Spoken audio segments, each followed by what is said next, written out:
ആത്മീയ യാത്രയിലേക്ക് സ്വാഗതം. അഥർവവേദത്തിലെ ശാലാ സൂക്തത്തിൽ വീടിനെ വെറുമൊരു കല്ലും മണ്ണും കൊണ്ടുള്ള നിർമ്മിതിയല്ല, മറിച്ച് സ്വന്തമായി ശ്വാസവും ഹൃദയമിടിപ്പുമുള്ള ഒരു ജീവനുള്ള പുരുഷനായാണ് കണക്കാക്കുന്നതെന്ന് നിങ്ങൾക്കറിയാമോ? ഏതൊരു പുരാതന ക്ഷേത്രത്തിന്റെയും ഗർഭഗൃഹത്തിൽ വിഗ്രഹപ്രതിഷ്ഠയ്ക്ക് ശേഷം പൂജാരി അവസാനമായി ഒരു രഹസ്യ പ്രാണമന്ത്രം ചൊല്ലുമെന്നും അത് കല്ലിനെപ്പോലും ചൈതന്യവത്താക്കുമെന്നും നിങ്ങൾക്കറിയാമോ? ഇതേ ശാസ്ത്രം നിങ്ങളുടെ വീടിന്റെ 4 ചുവരുകൾക്കുള്ളിൽ പ്രയോഗിക്കുകയാണെങ്കിൽ നിങ്ങളുടെ വീട് പ്രപഞ്ചത്തിലെ ഏറ്റവും സുരക്ഷിതമായ സ്ഥലമായി മാറും. നമസ്കാരം സുഹൃത്തുക്കളെ, ഇന്ന് നമ്മൾ ആരംഭിക്കുന്ന യാത്ര നൂറ്റാണ്ടുകളായി രഹസ്യമായി സൂക്ഷിക്കപ്പെട്ട ഊർജ്ജതന്ത്രത്തിന്റെയും മനുഷ്യ മനഃശാസ്ത്രത്തിന്റെയും സംഗമമാണ്. ഈ വിഷയം നമ്മുടെ മാനസികാരോഗ്യവുമായും ആത്മീയ സാധനയുമായും ബന്ധപ്പെട്ടിരിക്കുന്നതിനാൽ ഈ വീഡിയോ വിദ്യാഭ്യാസപരവും ദാർശനികവും ആത്മീയവുമായ ആവശ്യങ്ങൾക്കായി മാത്രമുള്ളതാണെന്ന് വ്യക്തമാക്കേണ്ടത് ആവശ്യമാണ്. ഇത് ഏതെങ്കിലും മെഡിക്കൽ ഉപദേശത്തിന് പകരമല്ല, മറിച്ച് പുരാതന ഗ്രന്ഥങ്ങളിൽ ഒളിഞ്ഞിരിക്കുന്ന പ്രതീകങ്ങൾക്ക് പിന്നിലെ മനഃശാസ്ത്രം മനസ്സിലാക്കാനാണ് നമ്മൾ ശ്രമിക്കുന്നത്. മധ്യപ്രദേശിലെ പുരാതനമായ ഒരു ക്ഷേത്രാവശിഷ്ടത്തിന്റെ ചുവരുകൾക്ക് പിന്നിൽ നിന്ന് കണ്ടെത്തിയ വാസ്തുദേവതാ പ്രകരണം എന്ന ജീർണിച്ച കയ്യെഴുത്തുപ്രതിയിൽ രേഖപ്പെടുത്തിയിട്ടുള്ള തന്ത്രശാസ്ത്രത്തിലെ അപൂർവമായ അറിവിനെക്കുറിച്ചാണ് ഇന്ന് നമ്മൾ സംസാരിക്കുന്നത്. ഓരോ വീട്ടിലും അദൃശ്യരായ 5 ദ്വാരപാലകരുണ്ടെന്നും വെറും 11 സെക്കൻഡ് നീണ്ടുനിൽക്കുന്ന ഒരു പ്രത്യേക അനുഷ്ഠാനത്തിലൂടെ നിങ്ങൾ അവരെ ഉണർത്തുകയാണെങ്കിൽ നെഗറ്റീവ് ഊർജവും നിർഭാഗ്യവും നിങ്ങളുടെ വീടിന്റെ വഴി എന്നേക്കുമായി മറന്നുപോകുമെന്നും അതിൽ എഴുതിയിട്ടുണ്ട്. ചില വീടുകളിൽ പ്രവേശിക്കുമ്പോൾ തന്നെ മനസ്സ് കാരണവുമില്ലാതെ അസ്വസ്ഥമാകുന്നത് നിങ്ങൾ ശ്രദ്ധിച്ചിട്ടുണ്ടാകും. എന്നാൽ ചില സ്ഥലങ്ങളിൽ പോകുമ്പോൾ വലിയൊരു സമാധാനം ലഭിക്കുകയും ചെയ്യുന്നു.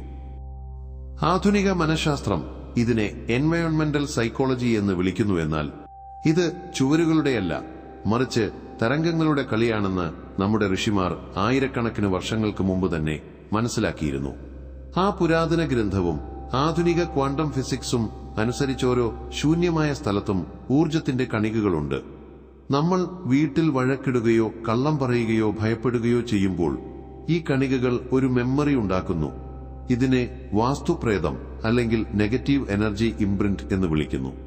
നമ്മുടെ ശരീരത്തിൽ രോഗങ്ങളോട് പോരാടാൻ പ്രതിരോധശേഷി ഉള്ളതുപോലെ ഓരോ വീടിനും അതിന്റേതായ ഒരു ഊർജ പ്രതിരോധ സംവിധാനമുണ്ടെന്ന് ആ ഗ്രന്ഥം പറയുന്നു. അത് 5 കോണുകളിൽ ഇരിക്കുന്ന 5 അദൃശ്യ കാവൽക്കാരാലാണ് നിയന്ത്രിക്കപ്പെടുന്നത്. പ്രശ്നമെന്തെന്നാൽ ഇന്നത്തെ ആധുനിക ജീവിതത്തിൽ നമ്മൾ ഈ കാവൽക്കാരെ അവഗണിച്ചു. അതിനാൽ അവർ ഉറക്കത്തിലായി. ഇത് കാരണം വാസ്തുപ്രകാരം നിർമ്മിച്ച ഒരു വീട് പോലും പലപ്പോഴും നരകതുല്യമായി അനുഭവപ്പെടുന്നു. കാരണം ഹാർഡ്വെയർ ശരിയാണെങ്കിലും അവിടെയുള്ള സോഫ്റ്റ്വെയർ കേടായിപ്പോയി. ഈ രഹസ്യം മനസ്സിലാക്കാൻ നമ്മൾ അല്പം ദാർശനികരാകേണ്ടതുണ്ട്. ശരീരത്തിലുള്ളത് തന്നെയാണ് പ്രപഞ്ചത്തിലുള്ളതെന്നും അത് തന്നെയാണ് നിങ്ങളുടെ വീട്ടിലുള്ളതെന്നും ഉപനിഷത്തുകൾ പറയുന്നു. വാസ്തുപുരുഷൻ വെറുമൊരു സാങ്കല്പിക ചിത്രമല്ല, മറിച്ച് അത് നിങ്ങളുടെ വീടിന്റെ ബോധത്തിന്റെ പ്രതീകമാണത്. നിങ്ങളുടെ ഉപബോധ മനസ്സ്, സബ് കോൺഷ്യസ് മൈൻഡ് പ്രവർത്തിക്കുന്നത് പോലെ തന്നെയാണ് പ്രവർത്തിക്കുന്നത്. നിങ്ങളുടെ വീടിനെ വെറുമൊരു പ്രോപ്പർട്ടിയായി മാത്രം കാണുമ്പോൾ അത് നിർജീവമായിരിക്കും. എന്നാൽ അതിനെ ഒരു ജീവനുള്ള ഘടകമായി കണ്ട് സംവദിക്കുമ്പോൾ അത് ഉണരുന്നു. നിങ്ങളുടെ വീടിന്റെ 5 പ്രധാന പോയിന്റുകൾ: അഗ്നികോൺ, നിരുതികോൺ, വായുകോൺ, ഈശാനകോൺ, ബ്രഹ്മസ്ഥാനം. വെറും ദിശകൾ മാത്രമല്ല, മറിച്ച് 5 വ്യത്യസ്ത മനഃശാസ്ത്രപരമായ അവസ്ഥകളും ഊർജ കേന്ദ്രങ്ങളുമാണെന്ന് ആ ഗ്രന്ഥം അവകാശപ്പെടുന്നു. ഈ കേന്ദ്രങ്ങളിൽ സ്ഥിതി ചെയ്യുന്ന ദ്വാരപാലകരോ ദേവതകളോ പ്രപഞ്ച ശക്തികളുടെ റിസീവറുകളാണ്. ഇവയുമായുള്ള ബന്ധം മുറിഞ്ഞാൽ വീട്ടിൽ രോഗം, കലഹം, സാമ്പത്തിക ബുദ്ധിമുട്ടുകൾ എന്നിവയുടെ സൂചനകൾ വരാൻ തുടങ്ങുന്നു. ഇതിനെ നമ്മൾ നിർഭാഗ്യം എന്ന് തെറ്റിദ്ധരിക്കുന്നു. അപ്പോൾ ചോദ്യം ഇതാണ്: ഉറങ്ങിക്കിടക്കുന്ന ഈ കാവൽക്കാരെ എങ്ങനെ ഉണർത്താം? ഇതിനായി വലിയ യാഗങ്ങളോ ഹോമങ്ങളോ ആവശ്യമുണ്ടോ? ഒരിക്കലുമില്ല. വാസ്തുദേവതാ പ്രകരണം അമ്പരപ്പിക്കുന്നതും ലളിതവുമായ ഒരു രഹസ്യം വെളിപ്പെടുത്തുന്നു. 11 സെക്കൻഡ് നീണ്ടുനിൽക്കുന്ന ഒരു ചെറിയ പ്രാണപ്രതിഷ്ഠ. ഇത് കേൾക്കുമ്പോൾ വിചിത്രമായി തോന്നാമെന്നാൽ ഈ രീതി നേരിട്ട് നിങ്ങളുടെ ഉദ്ദേശ്യവും ഇന്റൻഷൻ, ശബ്ദവും സൗണ്ട് അടിസ്ഥാനമാക്കിയുള്ള ശാസ്ത്രത്തിലാണ് പ്രവർത്തിക്കുന്നത്. ഗ്രന്ഥമനുസരിച്ച് തുടക്കം വീടിന്റെ കേന്ദ്രമായ ബ്രഹ്മസ്ഥാനത്ത് നിന്നാണിത്. വീടിന്റെ നാഭികേന്ദ്രമാണ്. നാഭിയിലൂടെ കുട്ടിക്ക് പോഷണം ലഭിക്കുന്നത് പോലെ വീടിന്റെ എല്ലാ ഊർജവും ഇവിടെ നിന്നാണ് വിതരണം ചെയ്യപ്പെടുന്നത്. എല്ലാ ദിവസവും സൂര്യോദയത്തിന് ശേഷം ഒരു ചെറിയ ചെമ്പ് അല്ലെങ്കിൽ മൺപാത്രം എടുക്കുക. അതിൽ ശുദ്ധജലം, നിങ്ങളുടെ സങ്കല്പത്തിന്റെ പ്രതീകമായ ഒരു അടയ്ക്ക, ശുദ്ധിയുടെ പ്രതീകമായ ഒരു മഞ്ഞൾ കൊമ്പ്, സമൃദ്ധിയുടെ വിത്തായ 5 അരിമണികൾ എന്നിവ ഇടണം. ഇത് വീടിന്റെ നടുവിൽ വെച്ച് വെറും 11 സെക്കൻഡ് മൗനമായിരുന്ന് ഈ വീടിന്റെ ഹൃദയമിടിപ്പ് നിങ്ങൾക്ക് അനുഭവപ്പെടുന്നുണ്ടെന്ന് സങ്കല്പിക്കുക. ഈ 11 സെക്കൻഡ് പരീക്ഷണം വെറുമൊരു മാന്ത്രിക വിദ്യയല്ല, മറിച്ച് കണ്ടീഷനിങ്ങിന്റെ ഒരു മനഃശാസ്ത്രപരമായ രീതിയാണ്. എല്ലാ ദിവസവും രാവിലെ വീടിന്റെ കേന്ദ്രത്തിൽ ഊർജം സ്ഥാപിക്കുമ്പോൾ എന്റെ വീട് സുരക്ഷിതവും പവിത്രവുമാണെന്ന സന്ദേശമാണ് നിങ്ങൾ നിങ്ങളുടെ ഉപബോധ മനസ്സിന് നൽകുന്ന ഈ ചിന്ത തന്നെ ഒരു കവചമായി മാറുന്നു. എന്നാൽ ഇതൊരു തുടക്കം മാത്രമാണ്. ദിശകളിലെ കാവൽക്കാരെ ഉണർത്തുമ്പോഴാണ് യഥാർത്ഥ കളി തുടങ്ങുന്നത്. ആദ്യത്തെയും ഏറ്റവും ഉഗ്രനുമായ ദ്വാരപാലകയാണ് ചണ്ഡിക. അവൾ തെക്ക് കിഴക്ക്, അതായത് അഗ്നികോണിലാണ് വസിക്കുന്നത്. ഇത് വെറുമൊരു തീയുടെ ദിശയല്ല, മറിച്ച് നിങ്ങളുടെ വീട്ടിലെ പ്രവർത്തനങ്ങളുടെയും ആവേശത്തിന്റെയും റിമോട്ട് കൺട്രോളാണ്. ഈ കാവൽക്കാരൻ ഉറങ്ങുകയാണെങ്കിൽ വീട്ടിലുള്ളവർ മടിയന്മാരാകും, അല്ലെങ്കിൽ അവരുടെ ജോലികൾ അവസാന നിമിഷം തടസ്സപ്പെടും. ചണ്ഡികയെ ഉണർത്തുന്ന രീതി വളരെ സവിശേഷവും നിഗൂഢവുമാണതിൽ ഒരു പ്രത്യേക ശബ്ദം ഉപയോഗിക്കുന്നു. ഇത് തെറ്റായ രീതിയിൽ ചെയ്താൽ ദേഷ്യം വർദ്ധിപ്പിക്കാനും സാധ്യതയുണ്ട്. എന്താണ് ആ രീതിയെന്നും മരണത്തെപ്പോലും തടയാൻ കഴിവുള്ള മറ്റൊരു അപകടകാരിയായ കാവൽക്കാരനായ കാലഭൈരവനെ എങ്ങനെ വരുതിയിലാക്കാം എന്നും നമ്മൾ നോക്കും. ശാസ്ത്രവും ആത്മീയതയും ഒന്നാകുന്ന ആ ആഴങ്ങളിലേക്ക് നമ്മൾ ഇറങ്ങാൻ പോകുകയാണ്. വീടിന്റെ കേന്ദ്രമായ ബ്രഹ്മസ്ഥാനത്തിന്റെ ഹൃദയമിടിപ്പ് നമ്മൾ 11 സെക്കൻഡ് കേട്ടുകഴിഞ്ഞു. ഇനി വീടിന്റെ തേജസ് നിയന്ത്രിക്കപ്പെടുന്ന ദിശയിലേക്ക് പോകാം. തെക്ക് കിഴക്ക് അല്ലെങ്കിൽ അഗ്നികോൺ. ഋഗ്വേദത്തിലെ ആദ്യ മന്ത്രം തന്നെ അഗ്നിയെ സ്തുതിക്കുന്നതാണ്. കാരണം പദാർത്ഥത്തെ ഊർജമാക്കി മാറ്റുന്ന മാധ്യമം അഗ്നിയാണ്. ആ രഹസ്യഗ്രന്ഥമായ വാസ്തുദേവതാ പ്രകരണമനുസരിച്ച് ഇവിടെ ചണ്ഡിക എന്ന ഊർജ കാവൽക്കാരി വസിക്കുന്നു. ആധുനിക ശാസ്ത്രത്തിന്റെ ഭാഷയിൽ പറഞ്ഞാൽ ഇത് നിങ്ങളുടെ വീടിന്റെ മെറ്റബോളിസമാണ്. ശരീരത്തിൽ ഭക്ഷണം ദഹിപ്പിക്കാൻ ജഠരാഗ്നി വേണ്ടതുപോലെ വീട്ടിലെ പണവും സൗകര്യങ്ങളും ദഹിപ്പിച്ച് അത് സുഖമാക്കി മാറ്റാൻ ചണ്ഡിക ഉണർന്നിരിക്കേണ്ടത് നിർബന്ധമാണ്. ഈ കോൺ അശുദ്ധമാണെങ്കിലോ, ഇവിടെ വാട്ടർ ടാങ്ക് ഉണ്ടെങ്കിലോ, അത് ഫയറിന്റെയും വാട്ടറിന്റെയും ക്ലാഷ് ഉണ്ടാക്കുന്നു. ഇതിനാൽ പുരുഷന്മാരിൽ കാരണവുമില്ലാതെ ദേഷ്യവും സ്ത്രീകൾക്ക് ആരോഗ്യ പ്രശ്നങ്ങളും ഉണ്ടാകുന്നു. ചണ്ഡികയെ ഉണർത്തുന്ന രീതി കൃത്യമാണ്. അടുത്ത 7 ദിവസത്തേക്ക് സൂര്യാസ്തമയ സമയത്ത് ഈ കോണിൽ ഒരു മൺവിളക്ക് കത്തിക്കുക.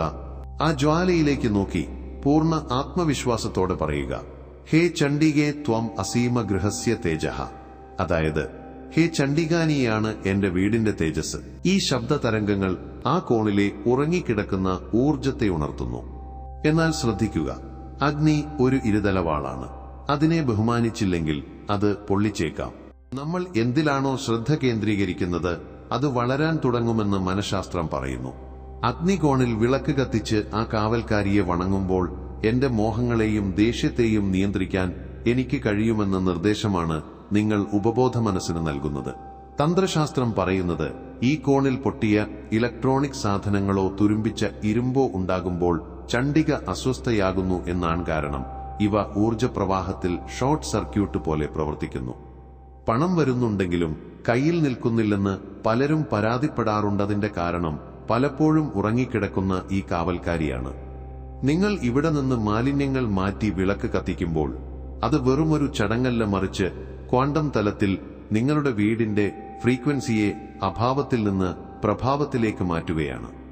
ഇനി നമ്മൾ വീടിന്റെ ഏറ്റവും സെൻസിറ്റീവും നിഗൂഢവുമായ കോണിലേക്ക് നീങ്ങുന്നു. തെക്ക് പടിഞ്ഞാറ് അല്ലെങ്കിൽ നിരുതി കോൺ. ഭൂമിയുടെ കാന്തിക ഊർജം വടക്ക് കിഴക്ക് നിന്ന് പ്രവേശിച്ച് തെക്ക് പടിഞ്ഞാറ് ശേഖരിക്കപ്പെടുന്നു എന്ന് വാസ്തുശാസ്ത്രവും ജിയോളജിയും ഒരുപോലെ വിശ്വസിക്കുന്നു. ഇവിടുത്തെ കാവൽക്കാരൻ വെറുമൊരു ദേവനല്ല, മറിച്ച് സാക്ഷാൽ കാലഭൈരവനാണ്. ആത്മീയമായി കാലഭൈരവൻ സമയത്തിന്റെയും ഭയത്തിന്റെയും നിയന്താവാണ്. മനഃശാസ്ത്രപരമായി ഈ കോൺ നിങ്ങളുടെ ജീവിതത്തിന്റെ സ്ഥിരതയെയും സുരക്ഷയെയും പ്രതിനിധീകരിക്കുന്നു. ജീവിതത്തിലെല്ലാം അനിശ്ചിതത്വത്തിലാണെന്ന് നിങ്ങൾക്ക് തോന്നുന്നുണ്ടെങ്കിൽ നിങ്ങളുടെ വീടിന്റെ കാലഭൈരവൻ ഉറങ്ങുകയാണെന്ന് മനസ്സിലാക്കുക. ഈ ദിശ എപ്പോഴും ഭാരമുള്ളതായും അടച്ചിട്ടതായും സൂക്ഷിക്കാൻ നിർദ്ദേശിക്കുന്ന ശേഖരിക്കപ്പെട്ട ഊർജം ചോർന്നു പോകാതിരിക്കാൻ. കാലഭൈരവനെ ഉണർത്താൻ ആ ഗ്രന്ഥത്തിൽ അത്ഭുതകരമായ ഒരു പരീക്ഷണമുണ്ടത് ജലവും ഭൂമിയും തമ്മിലുള്ള ബന്ധത്തെക്കുറിച്ചാണ്. തെക്ക് പടിഞ്ഞാറ് ഭൂമി മൂലകമായതിനാൽ എർത്ത് എലിമെന്റ് അതിന് പോഷണം ആവശ്യമാണ്. വിധി ഇതാണ്: എല്ലാ വെള്ളിയാഴ്ചയും രാത്രി ഒരു ചെമ്പ് പാത്രത്തിൽ വെള്ളം നിറച്ച് ഈ കോണിൽ വെക്കുക. രാത്രി മുഴുവൻ ഈ ജലം അവിടുത്തെ നെഗറ്റീവ് തരംഗങ്ങളെ വലിച്ചെടുക്കും. അടുത്ത ദിവസം രാവിലെ ആ വെള്ളം വീടിന് പുറത്തുള്ള തുളസി ഒഴികെ ഏതെങ്കിലും ചെടിക്ക് ഒഴിക്കുമ്പോൾ മനസ്സിൽ 3 തവണ പറയുക: രക്ഷ രക്ഷ ഭൈരവ. ഈ ക്രിയ നിങ്ങളുടെ ഉപബോധ മനസ്സിലെ ഭയത്തെ ശാന്തമാക്കുകയും ഒരു ദിവ്യശക്തി നിങ്ങളെ സംരക്ഷിക്കുന്നുണ്ടെന്ന് ബോധ്യപ്പെടുത്തുകയും ചെയ്യുന്നു. എന്നാൽ ഇവിടെ ശ്രദ്ധിക്കേണ്ട ഒരു കാര്യമുണ്ട്. കാലഭൈരവ സാധന പൂർത്തിയാകണമെങ്കിൽ ആ വെള്ളപാത്രത്തിന് താഴെ ഒരു പ്രത്യേക ചിഹ്നം വരയ്ക്കണമെന്ന് ആ കയ്യെഴുത്തു പ്രതിയിൽ പറയുന്നുണ്ട്. ആ ചിഹ്നം എന്താണെന്നും ബാക്കി 2 പ്രധാന കാവൽക്കാരെ എങ്ങനെ ഉണർത്താം എന്നും നമുക്ക് നോക്കാം. വായുകോണിലെ മാരുതിയും ഈശാന കോണിലെ കുബേരനും പിന്നെ വാതിലിലല്ല, മറിച്ച് വായുവിൽ വസിക്കുന്ന ആ 6ാമത്തെ അദൃശ്യ ദ്വാരപാലകനും ആരാണ്? കാലഭൈരവന്റെ ജലപാത്രത്തിന് താഴെ വരയ്ക്കേണ്ട ആ ചിഹ്നം കുങ്കുമം കൊണ്ട് വരച്ച താഴേക്ക് ചൂണ്ടുന്ന ഒരു ത്രികോണമാണ്, ഡൗൺവേർഡ് പോയിന്റിംഗ് ട്രയാങ്കിൾ.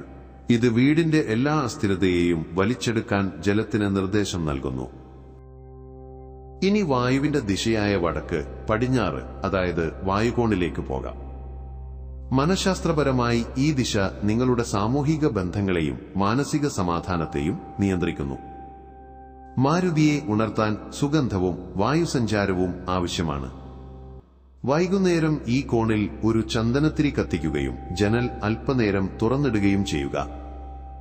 സുഗന്ധമുള്ള വായു ഈ കോണിൽ സ്പർശിക്കുമ്പോൾ വീടിന്റെ സപ്പോർട്ട് സിസ്റ്റം സജീവമാകും.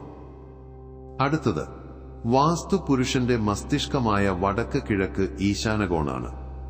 ഇവിടെ കുബേരനും ശിവനും വസിക്കുന്നു. ഈ കോൺ എത്രത്തോളം വൃത്തിയായും ശൂന്യമായും സൂക്ഷിക്കുന്നുവോ അത്രത്തോളം എളുപ്പത്തിൽ കുബേരൻ പ്രവേശിക്കും. ഇവിടെ ഒരു പാത്രത്തിൽ ശുദ്ധജലം നിറച്ചുവെക്കുക. ഇത് പ്രപഞ്ച ഊർജത്തിനുള്ള ഒരു ആന്റിനയായി പ്രവർത്തിക്കും. ഇനി ആ വലിയ രഹസ്യം, 6ാമത്തെ ദ്വാരപാലകനായ അന്തരീക്ഷപാൽ. ഇത് നിങ്ങളുടെ വീടിന്റെ മെയിൻ ഡോറിന് മുകളിലെ വായുവിൽ സ്ഥിതി ചെയ്യുന്നു. വീട്ടിൽ പ്രവേശിക്കുന്ന ഓരോ വ്യക്തിയുടെയും ഔറ ഫിൽട്ടർ ചെയ്യുന്നത് ഇദ്ദേഹമാണ്. ഇത് സജീവമാക്കാൻ നിങ്ങളുടെ പ്രധാന വാതിലിന് മുകളിൽ മഞ്ഞളും അരിപ്പൊടിയും കലർത്തി ഒരു ചെറിയ സ്വസ്തികം വരയ്ക്കുക. ഇത് ഊർജത്തെ 4 ഭാഗത്തു നിന്നും ബാലൻസ് ചെയ്യുന്ന ഒരു പുരാതന കോഡാണ്. ഈ ചെറിയ ക്രിയകളിലൂടെ നിങ്ങളുടെ വീടിനെ നിങ്ങളൊരു ജീവനുള്ള ക്ഷേത്രമാക്കി മാറ്റുകയാണ്. ഇത് അന്ധവിശ്വാസമല്ല, മറിച്ച് സിൻക്രണൈസേഷന്റെ ശാസ്ത്രമാണ്. നിങ്ങളുടെ വീടിന്റെ ഊർജവും മനസ്സിന്റെ ഊർജവും ഒരേ ഫ്രീക്വൻസിയിൽ പ്രവർത്തിക്കാൻ തുടങ്ങുമ്പോൾ പ്രപഞ്ചത്തിന് നിങ്ങളുടെ ആഗ്രഹങ്ങൾ നിറവേറ്റേണ്ടി വരുന്നു. എന്നാൽ ഓർക്കുക, നിങ്ങൾ വീട്ടിൽ അധർമ്മമോ വഞ്ചനയോ കാണിച്ചാൽ ഈ കാവൽക്കാർ നിങ്ങൾക്കെതിരെ സാക്ഷി പറയുകയും ചെയ്യും. ഈ പരീക്ഷണം തുടർച്ചയായി 21 ദിവസം ചെയ്തു നോക്കുക. ഇന്ന് തന്നെ ബ്രഹ്മസ്ഥാനത്ത് ആ കലശം സ്ഥാപിക്കുക.